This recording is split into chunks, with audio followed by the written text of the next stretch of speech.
Stocks never sleep. And after a scrimmage on a Saturday, we've got to get right into a market-moving Monday on the beat, presented by the Waterworks. That's Jeremy Birmingham. I am Austin Ward. Yes, the schedule has changed. There will be a Bourne Blitz later this week, but boy, when there's movement going on, depth chart, position battles, scrimmages, tackling, even if we don't see it, we got to talk about it. You have to believe it exists. I believe.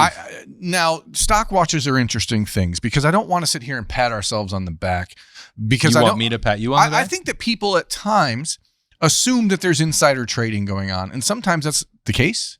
Sometimes it's not. And in this instance, specifically last week when I started asking about the possibility of a closer than people would ever expect competition between Tavian St. Clair and Luke Fahey to be this team's backup quarterback in 2026, there was no insider trading there. I just saw what I saw. Yeah. And when you see it, and you see how the offense is supposed to go, and you see what it looks like when people who are running it understand it in a different way, it is easy to see the difference. And that's, again, not to in any way denigrate Tavian St. Clair and his development curve. I just thought that it was an important time to bring up to people after 3 training camp practices. There was something different about the way the offense looked with Luke Fahey running it than when it was with Tavian St. Clair running it. It's not to say Tavian can't fix it, not to say Tavian won't fix it, not to say Tavian's physical talents aren't going to eventually carry him over anyway. But I thought that Luke Fahey is where we have to start because that entire press conference on Saturday with Ryan Day, there were very few things that I think would be revelatory for people. Well, that should be, because it is not really about 2026. It's about the conversation we've been having for the last 6 months about 2027. And but he also made it about 2026, if we're being honest about what he said. True. If that battle is tighter, and that's also because you mentioned it, a couple times last week in the build up to the scrimmage, and from the outside, saw what you saw, but still remained skeptical about the possibility of that actually happening and a shake up to the pecking order at quarterback. That's what I want to ask Ryan Day about it. Yeah. And it's like, is this about, a continued challenge to Tavian St. Clair, lighting a fire under him? And I thought maybe he would go down that road, but instead he said, no, he immediately talked about Luke Fahey and all the positives that he's done, his processing, his decision-making, and said that, that is a real thing. So that's a no accidents, intentional Ryan Day. You take that at face value. Now, does that still mean that I think that's likely to happen, that Tavian St. Clair is going to be passed by Luke Fahey in the next 2 or 3 weeks? I would say I don't feel that way, but clearly this is different than I imagined, and probably different than Billy Fessler and Ryan Day thought it was going to be. Yeah, I mean, Julian Sain obviously is a different level of quarterback. He lost his black stripe on like April 8th or something, a month into being at Ohio State. That is not the case for Luke Fahey here. It's August 15th when he loses it, but that the timing of that is not coincidental. It's Ohio State's first scrimmage. He obviously performed very, very well in the scrimmage. Ryan Day on Saturday said that he was going to have to go through, and Billy Fessler handles all the grades for the quarterbacks. It clearly was enough from the naked eye on Saturday in the scrimmage situation to make people go, okay, let's stop dilly-dallying here and give Luke the respect that he deserves. And there were a lot of people at Ohio State a year ago when they recruited Luke Fahey who said if he was 2 inches taller, if he was 6'2" instead of 5'10", so that's 4 inches taller, whatever. I'm not good at math, but whatever that magic number is, if he's Julian Sain's height, people would have been talking about Luke Fahey completely differently. And if ands and buts were candy and nuts, we'd all have a Merry Christmas. Sure, of course. But Russell Wilson is Russell Wilson sized. He's bite sized. And Arthur Smith worked with Russell Wilson. He knows how to get the best out of those guys. And it was throughout the week whenever we were in the building, it's like, hey, am I reading this wrong? And multiple times they wouldn't say, no, you're not. They wouldn't say, yes, you are. They'd say, boy, we really like Luke Fahey. We really like what we've seen out of Luke Fahey. And that is ultimately why I've started to feel more and more confident about pushing the envelope about that conversation, because it seems nothing, as you said, as we say, there is no accidents. It's all intentional. So whatever the intentionality is, sometimes, as we've heard in the conversation around Bo Jackson, for example, in the first couple of weeks of practice, you can almost tell that it's like fire under a butt conversation. That did not feel the same for what Ryan Day said about Luke Fahey on Saturday. No, because the answer didn't really include anything about Tavian St. Clair. No, I'm gonna play the audio of that, the video of that, just so people can see it, and then we can go back to it. But I think it's important that people actually hear what Ryan Day said. I think, Luke, he got his black stripe off today. He's been really doing a great job. He's putting a lot of pressure on Tavian. He really is. He's been competing. He's been making plays. We'll see how he grades out. Coach Fessler grades everything. So that's been exciting to see him, come in with a certain work ethic, run the offense, at a pretty high level. So we'll kind of see how the rest of the camp plays out, but good to see him kind of step in and push Tavian. So, that's from Ryan Day. Rule number one of the beat, the Austin Birm Show, is that everything he says is done on purpose. I don't recall a time that I ever felt like we were being lied to, misled by that. So if you're talking about stocks, and I think it's interesting, you said this is primarily about 2027. And I think I agree, and I understand why you say that, because they have to make a decision about where they're going to go. If they're going to be involved in the transfer portal, it seems like they probably will no matter what. If Julian Sayin does depart for the NFL, you need to have some idea of what the lay of the land is at quarterback returning at that point. And you are already, I think, if you're Ryan Day and Mark Pantoni, doing the calculations on the back of the napkin and saying, what is this going to cost and what is the best allocation of resources? And there's part of me that also says, this is going to be practice number 10 and they have scrimmaged one time. It feels premature for that. Yep. But the window to actually evaluate the backup quarterback is closing pretty quickly. Like they're going to play on September 5th, an opener, and there might be reps available to the backup quarterback in that game or multiple quarterbacks.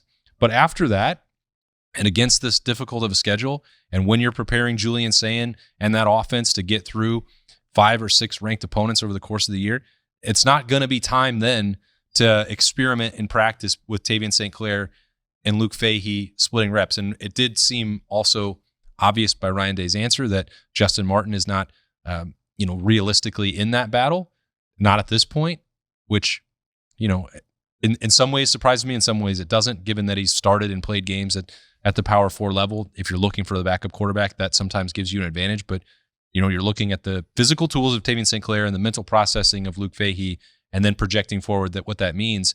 Someone is going to have to take that number 2 role in 2026, and then that does alter the course potentially for what 2027 looks like. Yeah, because this is, as you mentioned, the window where you have your surefire number 1 quarterback. Julian Sayin's your guy. These couple weeks are about evaluating these other players, and you're not going to get the opportunity if you're Tavian St. Clair or Luke Fahey in October to really go out there and win the backup quarterback job. You might be able to lose it, but I don't think it's a situation where you go out and just take it from someone at practice. But beyond that, this is probably, it very likely ends up being a scenario similar to last spring, where there's conversation about, okay, this battle is a lot closer than we think, but eventually Julian Sayin's going to pull away and win it. Sometimes talent supersedes all in sports. We all know that. Tavian St. Clair's physical talents are extreme. Now he's just got to figure out a way to put it all into the same mold that Ohio State needs him to be, because ultimately quarterback is not a freelance position, and you're going to have to go out there and know the offense and run the offense. Yeah, I thought... And there's high-level concepts, man. These are NFL concepts that are being taught 100% to a kid that has played at Bell Fountain High School a year ago. So, let's not use it as a way to bash anybody, but just say, we'll see what happens. But clearly Luke Fahey deserves the credit that he's been given, and that's the most important thing. Yeah, it doesn't have to be a zero-sum game with one up and the other's going down. If Tavian St. Clair, snaps into gear in scrimmage number 2 and the game starts slowing down, the picture looks more clear to him, you stand them side by side and you watch them throw in 7-on-7, routes on air. it's pretty obvious who you're going to pick in that scenario. So if he's able to if Tavian St. Clair is able to start doing some of the things mentally that Luke Fahey has shown a knack for and an ability to handle early in his career, well, that closes that door entirely, right? Because everything else is right there. That ultimately is why it's a worthwhile conversation, because we're trying to be fair to both sides here. Yeah. And Tavian has a lot of expectation on his shoulders. Luke Fahey came into Ohio State with zero expectations on his shoulders. Like, that is a different mentality altogether. I've said it on this show. I've said it on others.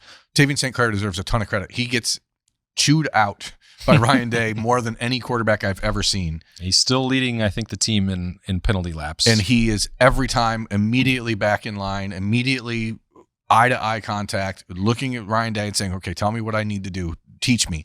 And that's why I wanted to ask Ryan Day on Saturday, with the opportunity to give Julian Sayin to Arthur Smith and Billy Fessler, is Ryan Day getting a much better look at the potential backup quarterback battle than he's ever had before. Because I think that he is going to be more hands-on with whoever the backup is, which is a complete 180 from how he's handled every year that he's been at Ohio State thus far. So I think it's interesting to have the backup conversation. That's right. Because like Ryan Day is seeing it more clearly than I think he's ever had the chance to, because he's not the one in the room necessarily with Julian Sayin and Billy Fessler. He's letting Arthur Smith do that. I think you're seeing your meal planning more clearly than ever. I'm seeing my a lot of things more clearly than ever, if you know what I mean. Because there's less in the way. No, I don't. Because there's less in the way. And Awaken 180 helped me feel a lot better about myself. If you go to awaken180weightloss.com, you're going to have an opportunity to change your life by changing the way you think about food, changing the way you eat your food, changing the way that food makes you feel when you eat it. You know what the worst part about fast food is? How good it tastes as soon as you eat it, and then how bad you feel as soon as you're done. Yeah, no doubt. And it's like the exact opposite sometimes when you eat healthy, when you're doing meal replacement. But Awaken 180 has excellent food options, excellent app support, excellent coaching that sticks with you for the rest of your life once you're in the program. Go to awaken180weightloss.com. Start your own journey. I lost 40 pounds in 8 weeks. He lost 40 pounds in 8 weeks. You can do the same thing. I didn't know that I was already at the live show and dealing with you and Bobby Carpenter. Seasons change. Comfort doesn't. Call the Waterworks and Hetter Heating, Cooling, and Plumbing for maintenance, installation, and repairs, or visit online at thewaterworks.com. The Waterworks and Hetter Heating, Cooling, and Plumbing, proud sponsor of Ohio State Athletics. All right, so that's the quarterback scenario, backup quarterback scenario. Things are pretty secure with Julian Sayin at the top, who apparently can handle weather just fine. We already knew that based on the way he played in the Big House last year and that win in the rivalry. I think naturally, and we alluded to it on Snappy Jays on Saturday, you have to talk about Bo Jackson. And I know that nationally there's never really been any question about this. They've all still been raving about Bo Jackson coming back a 1,000-yard season as a true freshman. But missing spring, having the summer that he did or didn't have, at least in comparison to Isaiah West and the discussion around him, starting training camp, working with the quote-unquote twos for a couple days, and then this shift 1 week later where Ryan Day is just almost over the top praising Bo Jackson. Now, with the caveat that he's still pointing out, it has to happen in a game. It has to happen with second level, whether you're running someone over or running around them, success that he didn't have a year ago. It's all still notable that he pointed that out publicly in a way that he hasn't before, while I think saying some of the part that was being, whispered a week ago. If you can get Bo Jackson going, there's special potential there. All these things were said into a microphone. We were speaking to someone 1 week ago. We're in the business of full disclosure here. We're recording this on Saturday afternoon after Ryan Day's press conference for Monday morning. A week ago, we had been told by someone close to the running backs, Bo Jackson is different. And we're like, yeah, but is he wanting to be different? And whatever happened in the last week clearly made a difference for Bo, because Ryan Day has been, I don't want to say critical of Bo since the offseason began. I think you can say, based on his comments Saturday in the press conference, critical is absolutely the word for it. He's not wanted to be publicly critical, but he certainly finally did do that. He crossed the Rubicon on Saturday afternoon saying, hey, this was just not there a year ago. And so if you get the best version of Bo, which is the player that Carlos Lachlan, when Locke came to Ohio State, that was the guy that he zeroed in on. He zeroed in on two running backs. It was Isaiah West and Bo Jackson. Ohio State was recruiting others at the time, guys like Marquise Davis, who are now down at Louisville, who went to, I don't remember where he went, Missouri or something before that. So this was who he wanted. This was who Carlos Lachlan wanted. He clearly believes in him. I think the interesting part about the Bo Jackson discussion and the Isaiah West discussion and the Jacoby Jackson discussion is that it's all housed under one umbrella, which is Carlos Lachlan was challenged this offseason. Mm-hmm. And that was something that I think he knew was coming. I remember speaking to Carlos Lachlan in maybe January, and he's like, it's really going to be about if my room is what I think it can be. And so thus far in his career, heading into year 3 at Ohio State, he walked into Travion Henderson and Quinshon Judkins. That's pretty good. But he didn't have to really do anything with those guys. He made a decision to evaluate and prioritize and recruit Bo Jackson and Isaiah West. It's hard to argue with that, considering that year 1 for those guys ended up with nearly 1,500 total yards between the two of them. So now it's like, are they able to elevate? And if they are, then Carlos Lachlan, you look at and you go, okay, this guy knows exactly what he's doing. If you see a stagnation at running back, or you see those guys not elevate their game, I think that there will be a segment of the fan base that will question whether or not Carlos Lachlan, especially after the David Gabriel George thing, not landing him, even though that's not really his fault, people will start to murmur and wonder if he's like not evaluating it correctly. So it is pretty important, and I think that's why it was so valuable to hear Ryan Day on Saturday kind of start to give the praise back a little bit, because it is rare. It would have been commonplace in the Urban Meyer era to spend 9 months bashing one coach or one position group. That's what Urban would do. Ryan Day generally picks his spots and poke here, poke there, but not like a poke. And that's what we've seen since the end of the offseason, or since the start of the offseason to now. And it seems like Bo, but everyone, and Jacoby Jackson being the second guy mentioned. I heard he had a really, really good day on Saturday. That type of stuff is vital for Carlos Lachlan and for the running backs in general. Yeah, I think it was a big deal, and it was worth pointing out because the last week and a half has been almost nothing but nonstop praise and raising the ceiling for Isaiah West. Jacoby Jackson making an impact, and then just uncertainty. Like, I don't know how many times I've been asked, what's going on with Bo Jackson? Yeah. And that was hard to really know, because you missed the spring. That's fine. It wasn't his fault. You deal with injuries. You play as much as he did as a true freshman at Ohio State and for a national title contender. You're going to have bumps and bruises. That's fine. He earned, I think, an opportunity to recover from that. But there just wasn't anything else that felt like the needle was moving over June and July. And then that was seemingly, that narrative was reinforced by his role and the snaps that he was getting in those first 3 days when everyone could see it. But as I said a week ago, there's a long way to go. Yeah. And then a week later, these practices are better. He wasn't the starting running back in August of a year, training camp last year as a true freshman. That was a continued elevation. But there was a belief then that he was the best running back in the room.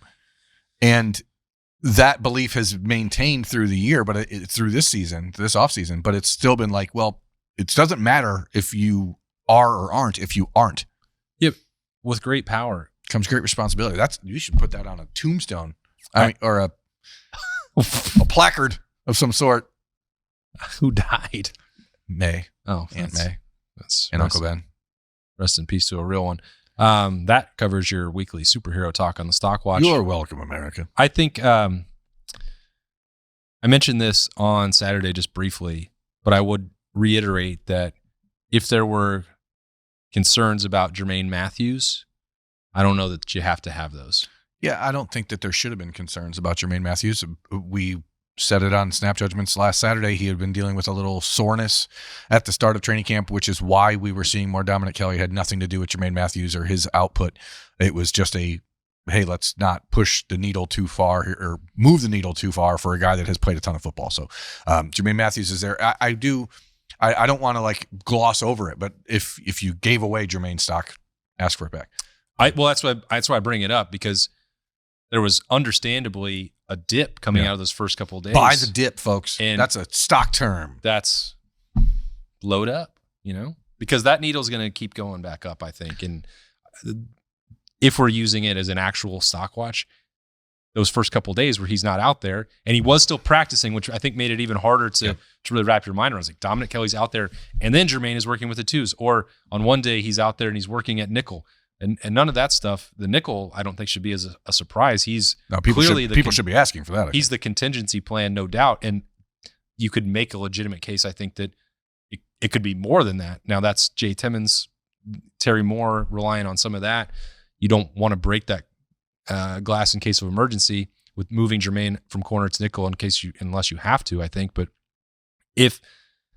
when I say that if there were concerns, some of it was us trying to figure out what exactly was going on. And if the health thing lingers, whatever, maybe it won't bounce back to the level we think. But the way Jermaine has been bouncing around, the discussion about him, I think, is at a level that should be really encouraging again, because partnering that with Devin Sanchez, who is on a rocket ship, you can't just have one good corner if you're going to win a national championship. No, I think that Ohio State fans should be optimistic that they have a handful, and that the reps Dominic Kelly was getting in place of Jermaine Matthews for those first couple days will only be helpful to him. Ryan Day talked about it with the offensive line on Saturday during his press conference. Like, it sucks that Austin Saraveld missed a couple days, but now it's opened the door for some other guys to get reps they maybe otherwise wouldn't, like Carter Lowe on Saturday during the scrimmage having to go against the first team defensive line. So like those aren't moments that are always going to look great, but they're positive regardless. And I thought I was trying to read between some lines from Ryan Day on Saturday when he was asked about, I think it was Tony Girdman asked about freshmen who are first-year players who they think will contribute this year. And when he got to the defense, Ryan Day mentioned Jay Timmons, which is not a surprise to anybody who listens to the show. We've been saying it for months that he's going to play a significant role. Then he said some of the young guys up front will play. And I was like, I don't know what that means. I think it means that what we saw from Kyrie Wilder is real. That's what I'm getting. It's Saturday afternoon. By the time this airs, I think like Kyrie Wilder's black stripe has been removed on Saturday as well. Like that's when you start to be like, and it's not necessarily just like, we'll look at this 5-star, we have to do this. The physicality that Kyrie Wilder brings, the way he looks is different. I don't know what it means for Zion Grady. I don't know what it means for Quaver Saw or Epi Satanale or anybody else. What I do know is that Ohio State would love to get to 5 or 6 defensive ends who can contribute. And if Kyrie Wilder, if the light comes on and stays on, which is always the challenge for first-year players, especially first-year players from parts unknown and coming from 3,000 miles away and all of the adjustments that have to happen when you go from California to Ohio for college, there is a real argument of the defensive ends on this roster that outside of Kenyatta Jackson, Kyrie Wilder is probably the most natural, like, game wrecker if he's at his peak. Pass rush threat. He is that guy, and he is really, really athletic. And so it's not surprising that as Matt Patricia and Larry Johnson start to figure out exactly what motivates him, that they are starting to see results. And so Kyrie Wilder, again, stock watches are always kind of hard because we're projecting ahead. It's not necessarily about this season. But if Kyrie Wilder can work his way into the top 4 at defensive end by the end of this season, that would be a pretty substantial move, I think. Yeah, no doubt. And, we know that Larry Johnson believes in him, and we know that he believes in rotating. So anyone who earns those opportunities will get them for Ohio State. And no more red shirts. You got to play or you got to leave. Play or not. But, we're still in some ways wrapping our minds not just around the red shirt scenario, but in this era where you're going to play 16 games, the traditional depth charts don't apply, especially as we talk about Matt Patricia and his defense. You play 16 games, play as many players as possible to survive that, stay fresh, whatever. For all of the hand-wringing that we did, at least on this show, about Larry Johnson and rotating and maybe doing it at the wrong time, you cannot survive anymore with just 2 defensive ends and just 2 defensive tackles. Not 16 games if you want to play that many, and it just doesn't work. You need a game-ready unit full of 10 players to and I think that they're getting close to that. Yeah, maybe it's hindsight, maybe it's revisionist history.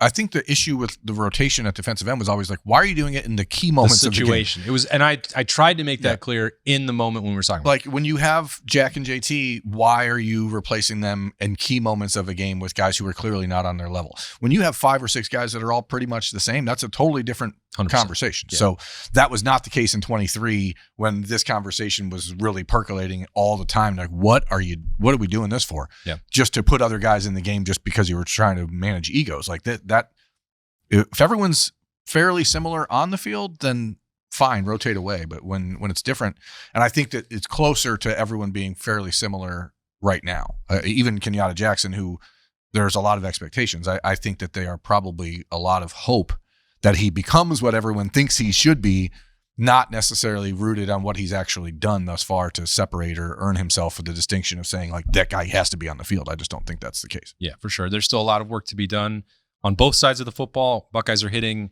double digits with practice number 10, past the midway point of August, and that opener is closing in.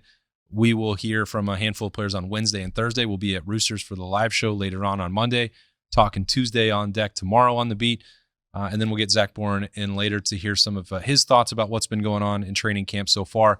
So it's still going to be a busy week, even with a limited number of opportunities to get out there and no practice for us to actually watch. But we will keep our ears to the ground, as we always do, on the beat, presented by the Waterworks. Thanks for joining us on this Market Moving Monday. He's Birm. I'm Austin. We'll talk to you later.